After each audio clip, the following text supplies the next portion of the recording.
ભરૂચની નર્મદા ચોકડીથી ડીઆરઆઈ એ 580 કિલો ગાંજો ભરેલી પકડેલી ટ્રકમાં 4 આરોપીને 15 વર્ષની સખત કેદની સજા ફરમાવી. અમદાવાદ ડાયરેક્ટર ઓફ રેવન્યુ ઇન્ટેલિજન્સને મળેલી બાતમીના આધારે 14 જૂન 2018ના રોજ ભરૂચની નર્મદા ચોકડી નજીક રેડ કરાઈ હતી. દરોડામાં ઉત્તર પ્રદેશ નંબરની ટ્રકમાંથી 580 કિલો ગાંજાનો વિપુલ જથ્થો મળી આવ્યો હતો. તપાસ દરમિયાન ડ્રગ ડિટેક્શન કિટથી ચકાસણી કરતા જથ્થો ગાંજો હોવાની પુષ્ટિ થઈ હતી. આ કાર્યવાહીમાં ટ્રક ડ્રાઈવર પ્રમોદ કુમાર પરુણમસિંહ, કંડક્ટર મશીષપાલ ગુલાબસિંહ તેમજ એક્ટિવા પર આવેલા મનીષ હરીશભાઈ અને કમલ સામલની ધરપકડ કરાઈ હતી.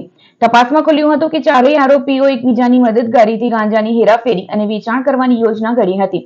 કેસની સુનાવણી બાદ ભરૂચના એડિશનલ ડિસ્ટ્રિક્ટ એન્ડ સેશન જજ પીએમ સોનીએ એનડીપીએસ એક્ટની વિવિધ કલમો હેઠળ તમામ 4 આરોપીઓને દોષિત ઠેરવ્યા હતા. સરકાર તરફથી જિલ્લા સરકારી વકીલ પરેશ બી પંડ્યાએ અસરકારક દલીલો રજૂ કરી હતી, જેના આધારે કોર્ટે ચારેય આરોપીઓને 15 વર્ષ સખત કેદ અને રૂપિયા 1 લાખ દંડ ફટકારવાનો હુકમ કર્યો હતો.